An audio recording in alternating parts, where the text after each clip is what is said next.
en este mundo pues ha habido diferentes sistemas y modelos sociales y económicos, y uno de ellos es el modelo socialista, ¿no?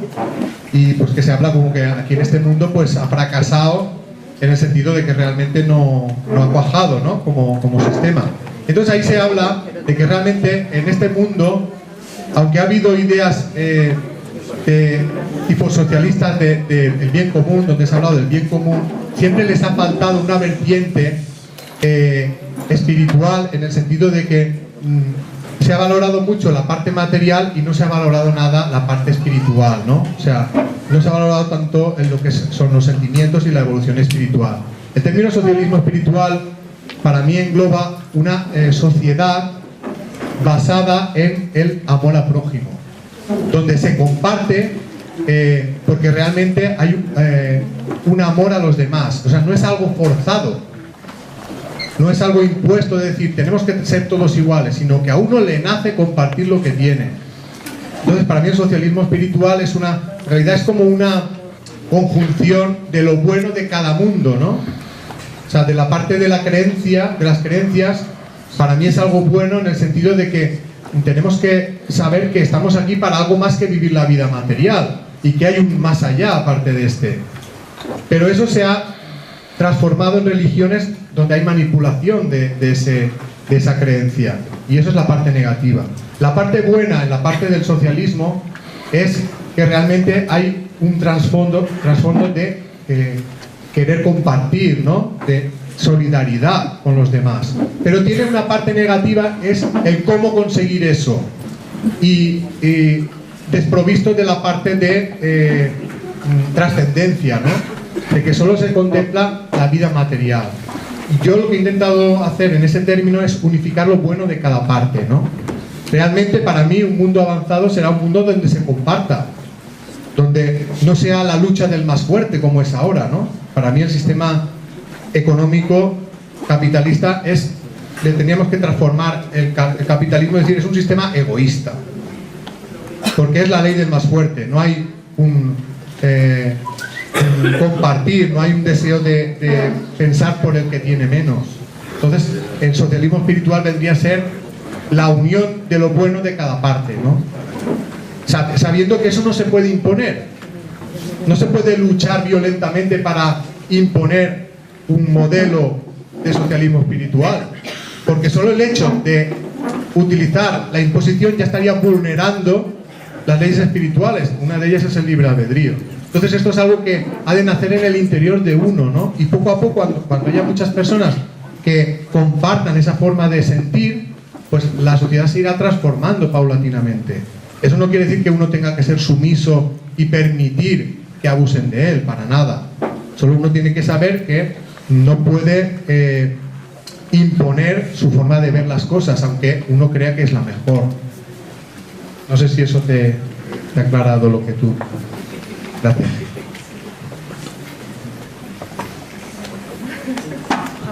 Pregunta que no me ha quedado así muy clara.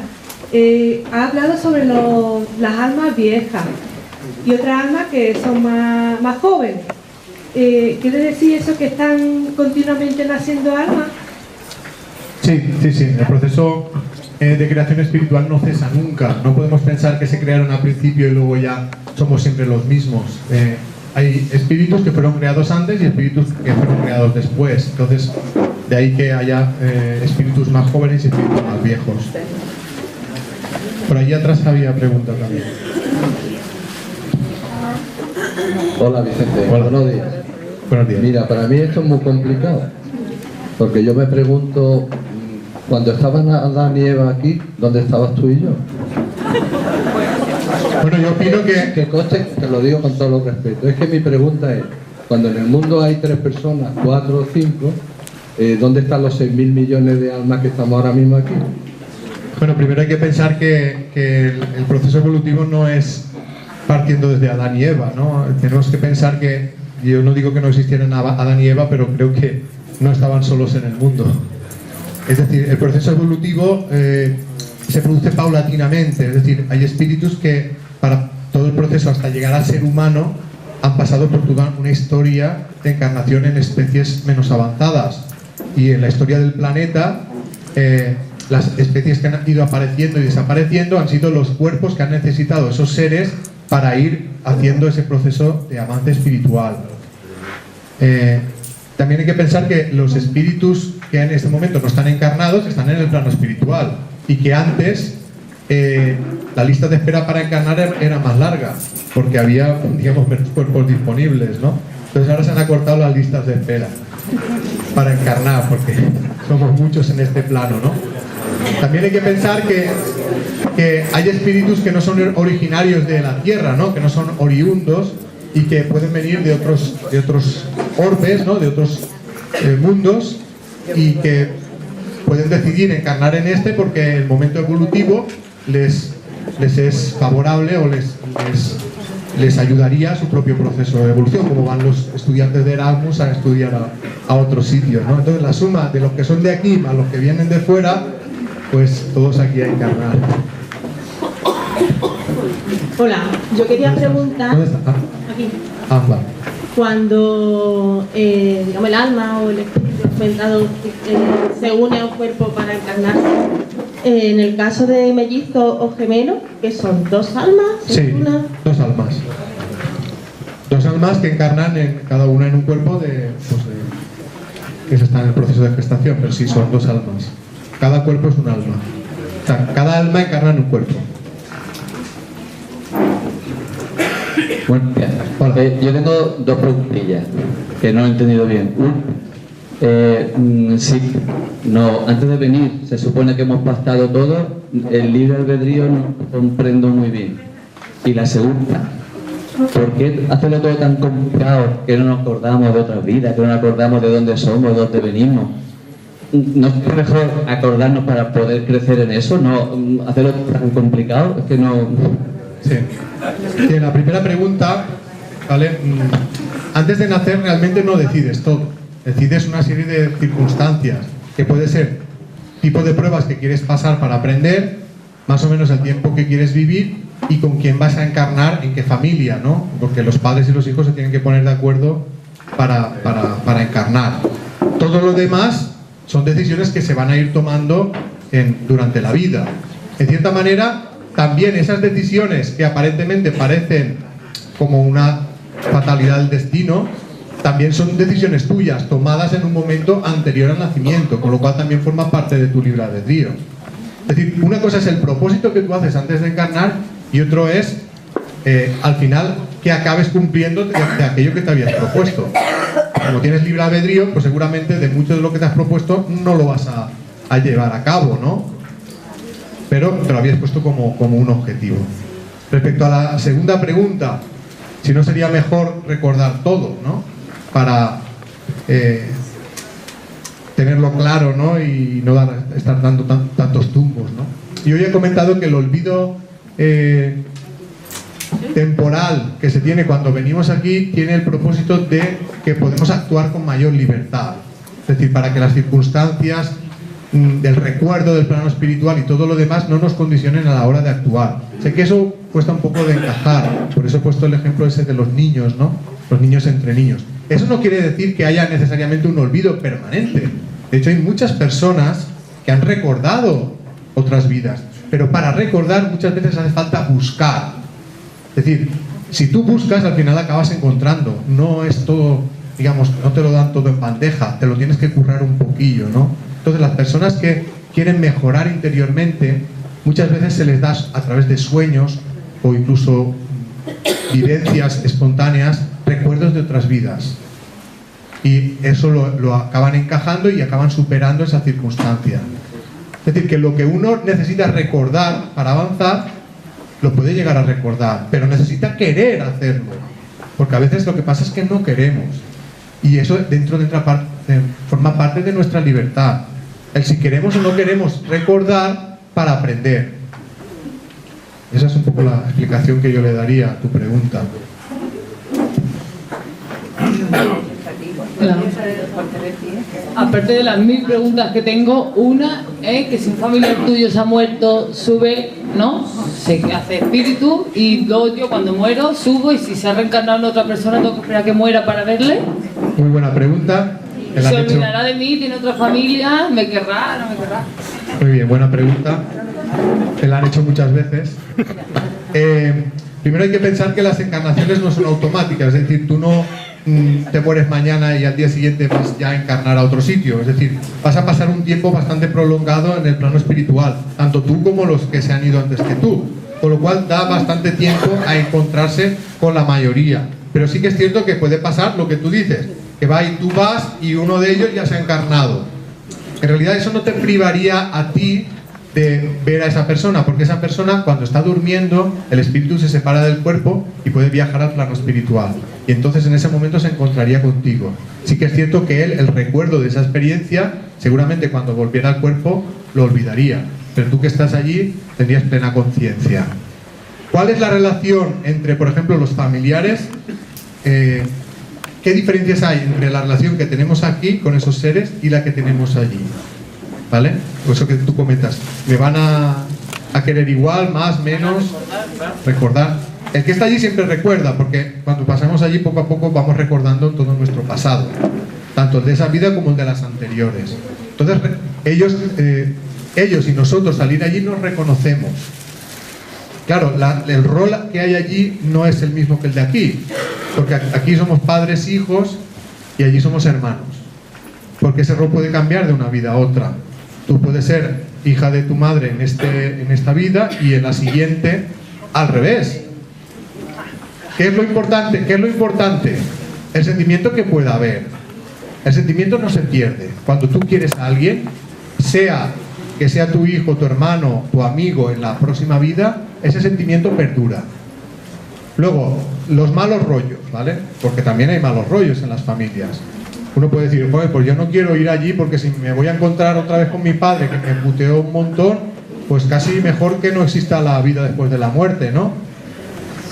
Hay que pensar que cuando pasamos allí las cosas las vemos de una manera diferente. Tenemos ya los parches quitados y empezamos a darnos cuenta que la mayoría de los motivos por los cuales nos peleamos con los demás tienen que ver con el egoísmo. Sea el nuestro, y empezamos a verlo, o sea el de los demás.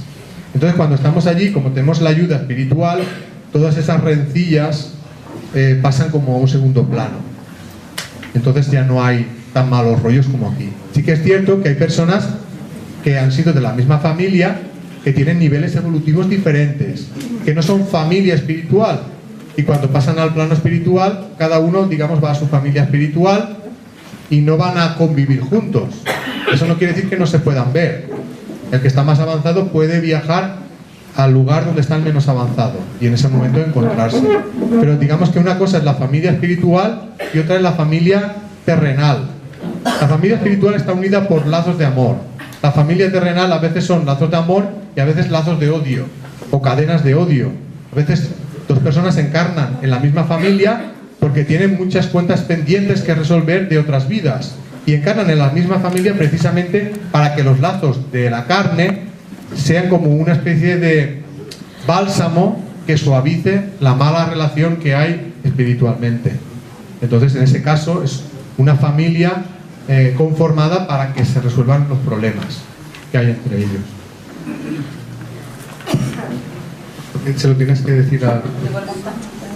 Por aquí luego pasáis el... Bueno, quería darte las gracias por tu generosidad, compartir tus conocimientos con nosotros. Una de mis preguntas es... no te oigo muy bien. Una de mis preguntas es, el alma se supone que va evolucionando, ¿no? Si hay un momento máximo de evolución y cuando llega ese momento máximo de evolución, ¿qué ocurre? Para mí no hay un límite en el proceso evolutivo, o sea, no hay un tope. Es como contar. Tú empiezas a contar números y tú puedes decirme, ¿dónde está el tope de los números? Pues no hay. Tú me dices un número muy alto, yo te diré uno mayor, tú me dirás otro. O sea, el nivel de proceso evolutivo no tiene tope. Es, digamos, infinito. Ahora, si me preguntas, ¿y qué se evoluciona o cómo es la evolución en etapas muy avanzadas? Pues yo eso lo desconozco. Porque yo puedo abarcar un poquito en el momento en el que estamos y un poquito más adelante. Supongo que cuando estemos más avanzados vislumbraremos lo que se puede aprender a partir de ese momento. Como el niño que está en primero, pues a lo mejor de primaria, puede pensar, y después de que aprenda yo sumar, restar, multiplicar y dividir, ¿qué hay que aprender más en matemáticas? Pues cuando vas aprendiendo te das cuenta que hay más cosas por delante para aprender. Es decir, que nuestra capacidad se va expandiendo a medida que vamos evolucionando. Ahora, de momento, lo que se puede aprender cuando estemos muy avanzados lo desconocemos, pero en general podríamos decir que la norma básica es alcanzar el amor incondicional, pero no hay un tope en el proceso evolutivo.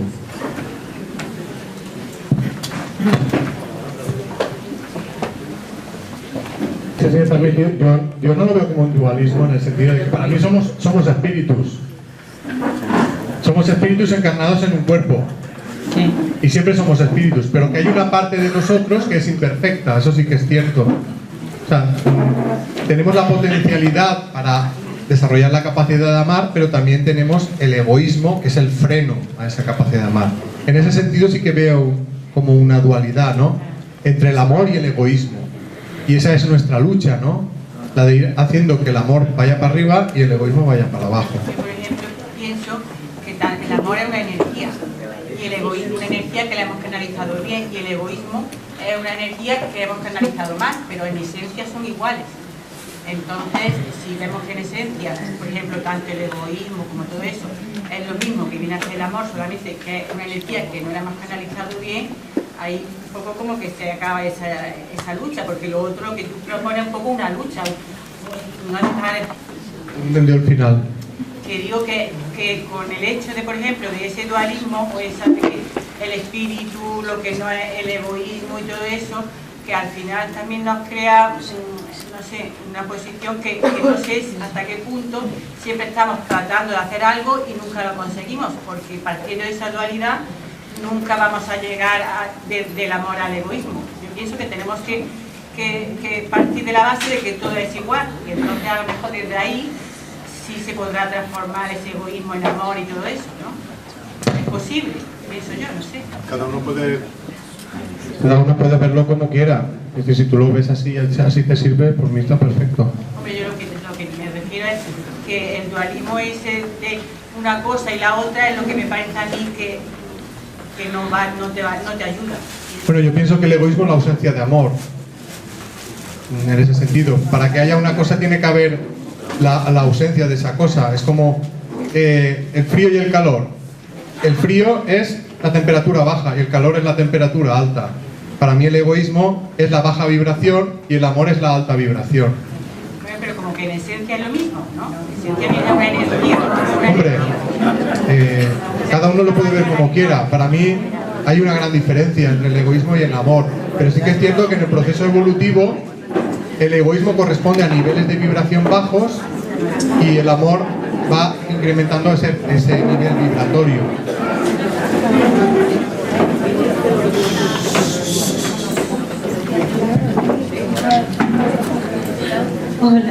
Hola. Mi pregunta es un poco parecida a lo que has dicho antes. Entonces, ¿no cree en el nirvana? Es decir, que llega un momento en que se paran las reencarnaciones y nos fundimos con Dios, o... Yo opino que, como he dicho antes, que sí que hay un momento en que ya no hace falta encarnar para seguir evolucionando. Pero eso no quiere decir que no se pueda seguir evolucionando en otro plano. También pienso que no hay una fusión como tal con Dios, porque eso sería como aniquilar nuestra personalidad. Yo pienso que hay una armonización con la voluntad de Dios. O sea, cada vez te acercas más a Él, pero sin perder tu individualidad, porque eso sería como morir. Es mi opinión. Hola. Yo Es que te lo tienen que pasar ahí. O yo te pasaré el micro si quieres. Está contado. Vale. Es que se lo tenéis que decir a él porque él es el moderador. Sí. Hola. Hola. Yo quisiera hacerle una pregunta. Estos momentos que vivimos, que de repente decimos, hoy, esto yo ya lo he vivido.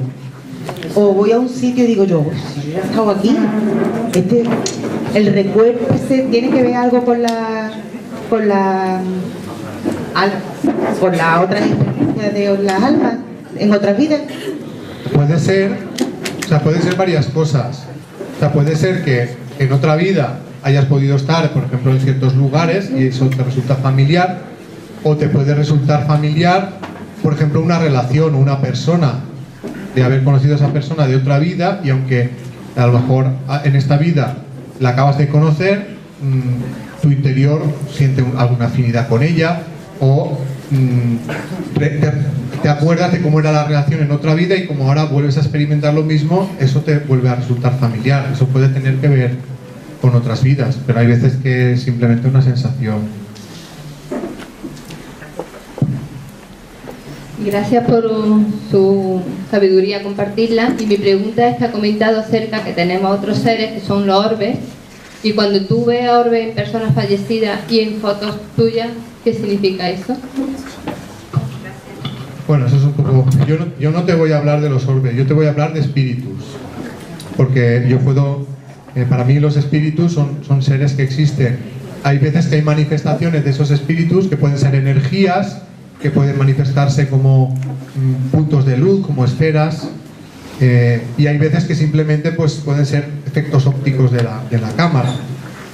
Lo que es cierto es que los espíritus en el otro plano existen y intentan ayudarnos, y se manifiestan de diferentes maneras. Hay personas que los pueden percibir, sentir como caricias, hay personas que los pueden ver, que los pueden oír, y hay personas que simplemente pues intuyen su presencia sin que llegue a haber ninguna otra prueba. Entonces, de eso sí que te puedo hablar, de lo que significan exactamente los orbes y tal. Ese no es un tema que yo me haya dedicado mucho a indagar en él. Hablando sobre la edad de los espíritus, Básicamente, si tú los ves, a todos los verás, por ejemplo, de la edad de una persona adulta, es decir, no hay envejecimiento como tal, y el espíritu además también puede adoptar diferentes formas. Puede aparecer pues como más anciano, más joven, pero sí que es cierto que, por ejemplo, muchos espíritus que han pasado al otro plano, que murieron ancianos, cuando se han manifestado sus familiares, no estaban como ancianos, eran jóvenes. Ellos lo han visto como personas jóvenes, adultos. Entonces, la edad o el tiempo, como se mide a nivel espiritual, no tiene mucho que ver con el tiempo. ¿Perdón? Niños chicos que han muerto al menos en el nacimiento, lo que sea, son adultos, son jóvenes. A veces sí, a veces no. Es decir, si es muy reciente, muchas veces, y todavía no ha trascendido al plano en el que está, muchas veces todavía no ha transformado su periespíritu, su cuerpo astral, y sigue manifestándose como niño. Cuando ya sufra su proceso de integración en el plano espiritual, ya puede adquirir una forma diferente, pero muchas veces adopta la forma que en ese momento tiene físicamente, y muchas veces también es necesario para el que está aquí para reconocerle. Entonces eso, pero cuando ya está tiempo en el plano espiritual y ya se ha reintegrado a la vida en el plano espiritual, cuando vuelve, normalmente no se manifiesta, si es por ejemplo mayor, no se manifiesta como anciano, se manifiesta como una persona adulta. ¿Cree en Dios? Sí. Mi pregunta es que si una misma alma puede ser compartida por varias personas diferentes en una misma encarnación, en una determinada encarnación, porque hay muchas personas que aseguran haber sido Juana de Arco o monjas que están reencarnadas en otro tiempo, aunque tengan edades diferentes. Para mí no. Y mucha gente que piensa que ha sido Juana de Arco o Cleopatra o tal, se está engañando a sí misma. Muchas veces ahí lo que se pone de manifiesto es el deseo de notoriedad, ¿no? Pensamos que todos, como que los personajes que son famosos son más importantes y nosotros queremos serlo, ¿no? Entonces, seguramente habrá uno que sí que ha sido, pero seguramente no es ninguno de los que dicen serlo. Sí, pero mi pregunta es que si es posible que una misma alma se comparta por dos o tres o varias personas. Para mí no, para mí no. Hay gente que dice que sí, pero mi opinión es que no. Es una opinión personal. Acércatelo, si no, no te... Que yo quería preguntar sobre, en esta sociedad que estamos ahora, que se lee que estamos en la época de las depresiones y tal. Acércate el micro por si no se te Que oye. estamos en la época de las depresiones. Y entonces yo quería saber, porque está médico y unos te dicen, pues, ¿qué relación hay entre los sentimientos y las sustancias químicas que gobiernan el cuerpo físico que tenemos? ¿Qué relación hay entre esas dos? Bueno, yo opino que los sentimientos y los sufrimientos impactan en el cuerpo físico, ¿no? Y van a alterar todo a nivel del sistema nervioso, a nivel hormonal, según cómo estemos interiormente.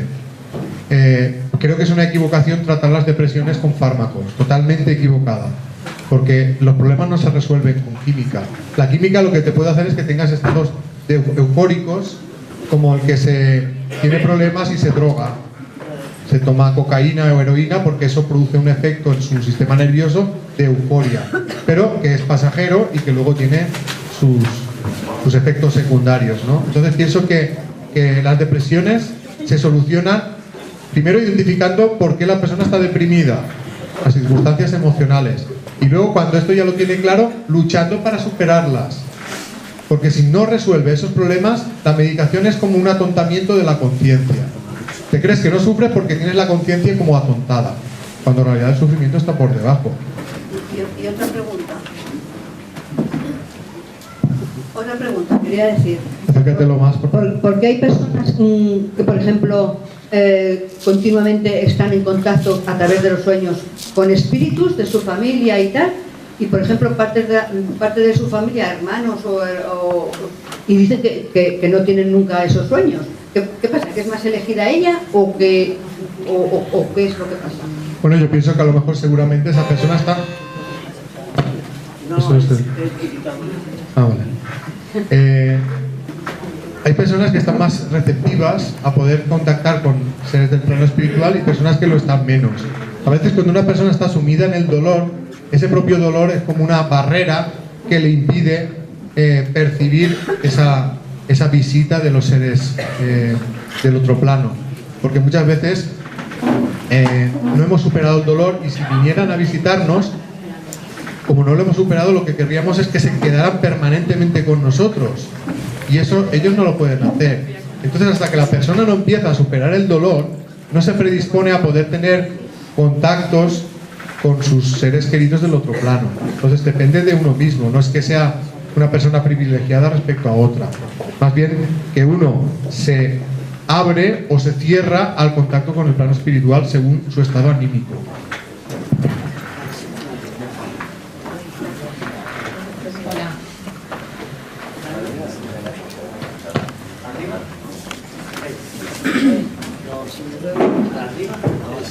Ahora, ¿no?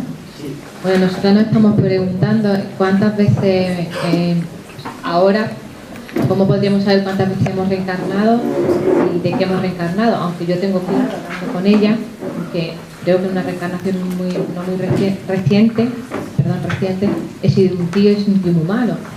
Entonces, ¿cómo podemos saber eso? ¿Cuántas veces hemos reencarnado y de qué hemos reencarnado? ¿Cuántas veces hemos reencarnado? Eso es casi incontable, ¿no? Mi pregunta es, ¿y para qué lo queremos saber? ¿O en qué nos ayudaría a saber cuántas veces hemos encarnado? Yo pienso que eso no es tan importante y que no es fácil saberlo. Uno a través de regresiones puede recordar algunas vidas, la anterior y a lo mejor alguna de más atrás, pero más allá de eso es complicado llevar el recuento, ¿no? Porque si empezamos a contar entre las vidas en la fase humana, en la fase animal, en la fase vegetal, ¿dónde empieza, no? Eso no está en nuestra capacidad. Seguramente en el plano espiritual tengamos acceso a esa información, pero yo desde luego no sé cómo saberlo, ¿no? Ni para mí mismo, ¿no? Pero no creo que sea muy importante. Yo creo que lo importante es sacar buenas enseñanzas de las experiencias actuales, y si recordamos algo de la otra vida que nos ayude a entender algo de esta, pues ya nos podemos dar por satisfechos. Y sí que es cierto que hay veces que estamos encarnados en hombres, a veces en mujeres, según la elección que hagamos antes de nacer. Si no te lo acerco... Duda que tengo. Ya la consulté con una médica. En esta vida me encontré una persona con mucha diferencia de edad. Pero mi instinto cuando vi a esa persona era como si yo en otra vida fuese nacido algo mío, un parentesco. Ya lo comenté con una medium y me dijo que en otra vida habíamos sido hermanas. Aún está ahí la duda, pero mi corazón siempre me ha tirado a ayudar a esa persona, a protegerla. el por qué. Bueno, pues puede ser que en otra vida hayáis tenido relación y en el plano espiritual siga habiéndola, entonces hay un sentimiento bueno entre vosotros. Y mi pregunta es, ¿qué tiene que ver la edad en eso? Porque has dicho al principio, es una persona de una edad diferente. ¿De edad? ¿Y qué más da? Mucha diferencia de edad. ¿Y qué? Pero esa protección, cuando yo vi a esta persona, era como una madre o un hermano que quiere proteger a otro más pequeño. Bien, eso es algo bueno. ¿Puede ser? Puede ser. Esta era mi Hola. Hola. Quería preguntarte, dices que en el plano material hay almas que se nos presentan en determinadas formas, pero en el plano espiritual, como has dicho que nos vemos, ¿no? Nos reconocemos. ¿Cómo nos reconocemos en ese plano espiritual? Bueno, hay que pensar que en el plano espiritual, por el hecho de ser espiritual, no pensemos que es algo etéreo y vago. Allí hay una realidad, hay una naturaleza, tenemos una apariencia física, por decirlo de alguna manera, pero del nivel de sutilidad de cómo es ese mundo. Es decir, que no somos chispas sin forma. Es decir, que normalmente tenemos una contextura de cuerpo astral con una fisonomía, y entonces para la vida de allí la realidad es tan clara como para nosotros esta. Incluso yo diría que aquella es mucho más rica, porque ahí se pueden percibir muchas más cosas que en el nivel de percepción de los sentidos, ¿no? Entonces hay naturaleza, hay bosques, según el nivel vibratorio, la naturaleza es más o menos bella, por supuesto.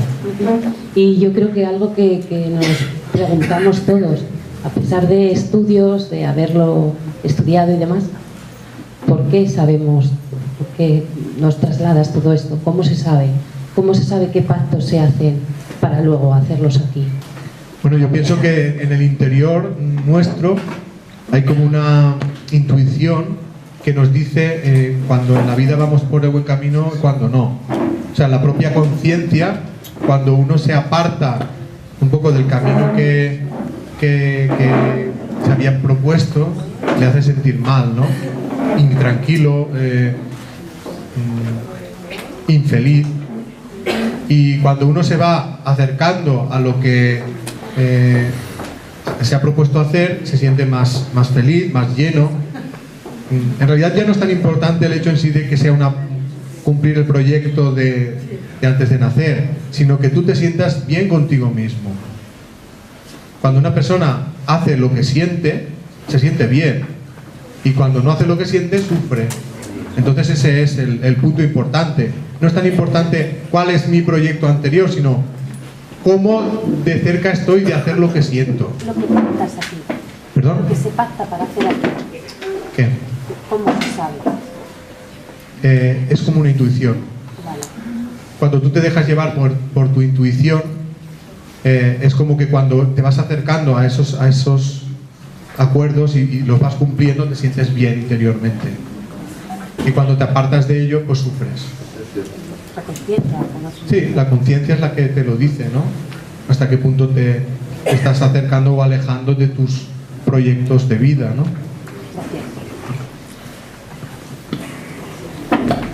Hola. Hola. Te lo tienes que poner así.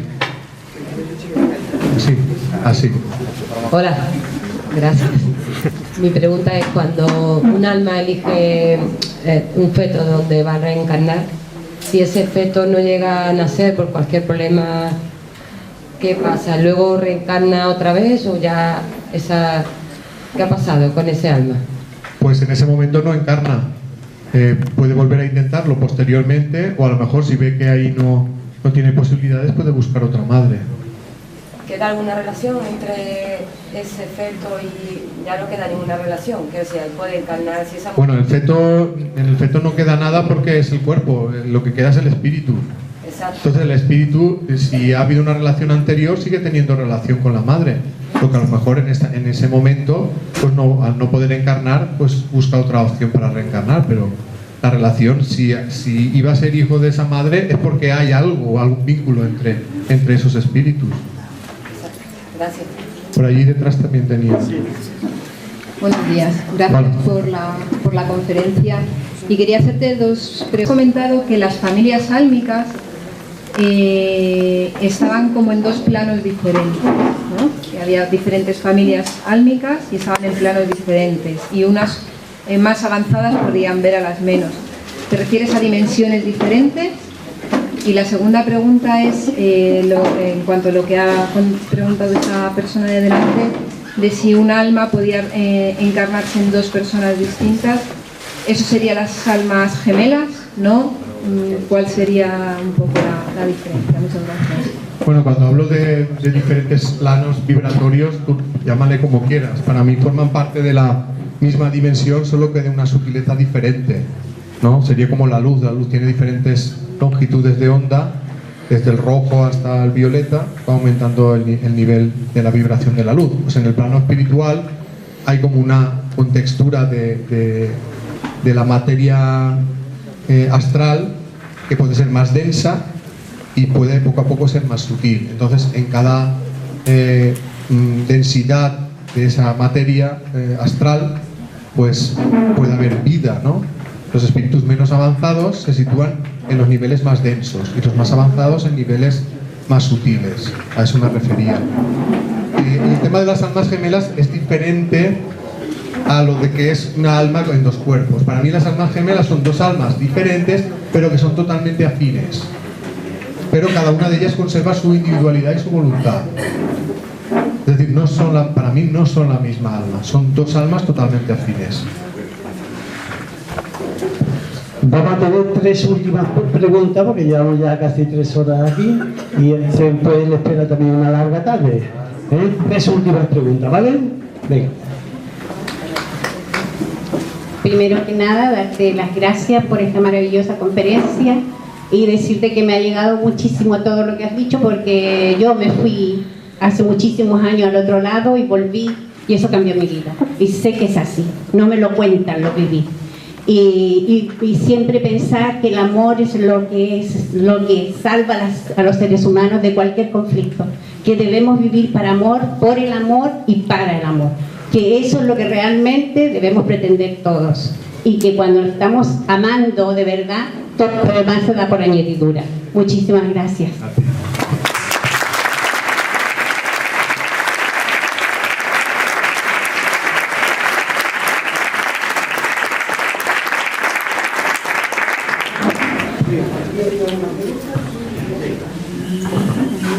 Muchas gracias. Mi pregunta es la siguiente: ¿dónde queda la individualidad del ser humano como entidad si un alma puede tener muchos cuerpos? Porque mi creencia es un alma, un cuerpo. Y la mía también. Entonces, ¿dónde queda la identidad o la individualidad del ser humano al reencarnarse un alma en diferentes cuerpos cada vez? Eso no lo entiendo muy bien. Ni yo, porque yo opino lo mismo que tú. Quiero decir, yo que lo he leído en un libro. sí, a ver, yo opino lo mismo que tú, un alma, un cuerpo. Entonces, los que creen que un alma puede encarnar en diferentes cuerpos son los que te tendrán que responder a esa pregunta. Yo también me la hago, porque para mí un alma encarna en un cuerpo, no encarna en varios simultáneamente. Entonces, como tengo la misma creencia que tú, no te puedo contestar a una cosa que no es mi creencia. Un alma es una parte del espíritu. Puede haber varias almas y todas forman el espíritu. Del espíritu proviene el alma. Es que para mí, es una parte de tu espíritu. te doy mi opinión. Yo utilizo alma y espíritu como sinónimos. Bien, eso ya podemos debatir. Una preguntita por aquí. ¿No? Por ejemplo, si necesitas una ayuda para resolver algún tema, pues buscas un momento de relajación en tu vida y oras. Orar para mí es pedir ayuda para resolver lo que quieres resolver y esperar que en algún momento te den algún tipo de ayuda, que puede ser, por ejemplo, un sueño. Esa es la forma más habitual de ayuda del plano espiritual. También te pueden dar intuiciones. Es como un momento que no sabes por qué, tenías una pregunta y de repente te viene como una respuesta a tu mente. Y dices, ostras, y si esto yo no lo sabía, ¿por qué ahora me surge esta idea feliz? Pues esa es la manera en que suelen ayudar del plano espiritual. Si tú haces caso de esas ayudas, pues te pueden ir dando más cosas, para ir resolviendo más cosas. Si no quieres hacer caso de eso, pues se queda ahí y a esperar un momento mejor. Bueno, pues yo creo que ya es hora de terminar.